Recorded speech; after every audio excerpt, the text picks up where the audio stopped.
तनु म्हणून जीवासी चरणास लागावे आणि अगरवता करावे दास्य सकळ. आता मनपूर्वक संतांची सेवा केलं. मग संत कोण आहेत? आई वडील एक संत आहेत जगात.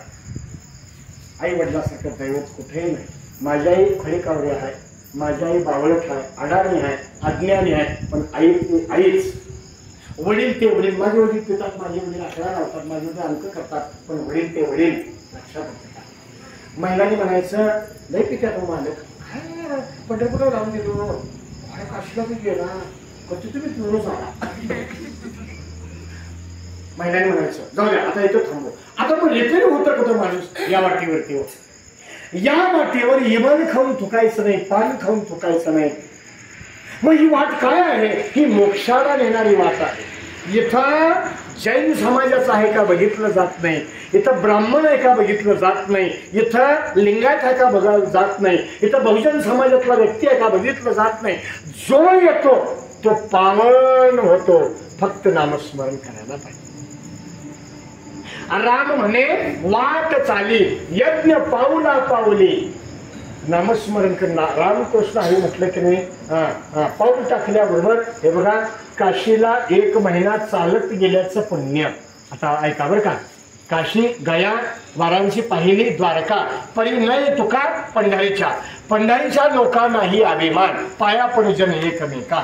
वाराणसी चाले 1 मास, गोदावरी 2 मास, पंढरी पाऊल परिसा ऐसा ठसा नामाचा.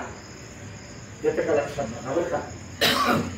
वाराणसीला 1 महिना चालत गेल्याचं पुण्य, काशीला 2 महिना चालत गेल्याचं पुण्य, पंढरपूरला जातो म्हणायचं आणि पहिलं पाऊल टाकायचं. हे दोन्ही कोण घेणार तू टाकायचं आहे.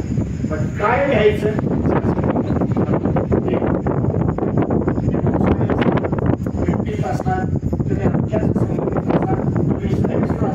कुठेही असा निर्विस्ती राहा. सकाळी व्यायाम करा, 2 किलोमीटर चालत या. लक्षात येतं बघा. तुम्ही तुमची प्रकृती सांभाळा. जगामध्ये येताना आपण 2 वस्तू घेऊन आलो, एक प्रारब्ध आणि कर्म. येताना आईच्या पोटातून काय घेऊन आलो? मागील जन्मातलं काय घेऊन आलो? प्रारब्ध. केलेलं कर्म याला प्रारब्ध म्हणतात. प्रारब्ध आणि कर्म वागलो जे ते घेऊन आलो. आणि प्रारब्ध म्हणजे मागील संचित, मागील पुण्याईचा पापाचा साठा घेऊन आलो. आता काय करायचं ज्याचं त्यांना ठरवायचं.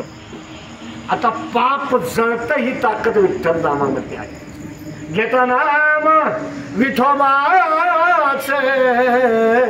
पर्वत जळती पापाचे. नाम विठोबाचं घेतलं पापाचं पर्वत जळत्यात. पर्वत जळत्यात, डोंगर जळत्यात. मग आता जळलं आणि उद्याचं चालू करायचं म्हणजे पाप तयार करायचं चित्तामध्ये नाही. हे बघा, वहाळ ओहळ तोवरी वेगळे, जोवरी मिळाले नाही गंगे माझी मिळता जाण होऊन गेले गंगार. नाथांचा प्रसिद्ध झालं बरं का. ध्यान ठेवा. वगळ ओढा तोवरी गेले कुठपर्यंत? नदीला जोपर्यंत मिळत नाही तोपर्यंत. नदीला एकदा पाणी जाऊन नाही आलं त्याला ओघायला नाव नाही, त्याला ओढायला नाव नाही. म्हणून तुम्ही आम्ही संसारात आहोत, आम्ही दुःखात आहोत. कुठेपर्यंत वेगळा आहे? पंढरपूरला येत नाही तोपर्यंत. पंढरपूर आलो केलं नक्की आपलं कल्याण. गंगेला आपण जाऊन आलो. आता इथे थांबून आता पुढच्या प्रवासात सांगते की या वारकरी संप्रदायाने सात्विकवाद याला दुसरं नाव आहे वैष्णव संप्रदाय. याच्यामध्ये भागवत आहे. अर्जुनाला सांगितलं ते श्रीमद भागवत गीता आणि भागवत सांगितलं ते उद्धवाला सांगितलं. ज्ञानेश्वरीमध्ये एकूण 56 भाषा आहेत. नामदेवाच्या अभंगाने बघा. अध्यात्म विद्येचे झालेले स्वरूप चैतन्याचा दीप उजळला. 56 भाषेचा केला से गौरव भवानी नाव महादिनी. ही नाव उभारीला धर तीही लोकावरी ऐसी चराचरी कीर्ती. देह निवृत्तीनाथ ज्ञानेश्वर सोपान मुक्ताबाई ज्ञान दीप्ती करा. 3 लोकांमध्ये झेंडा लावला. पण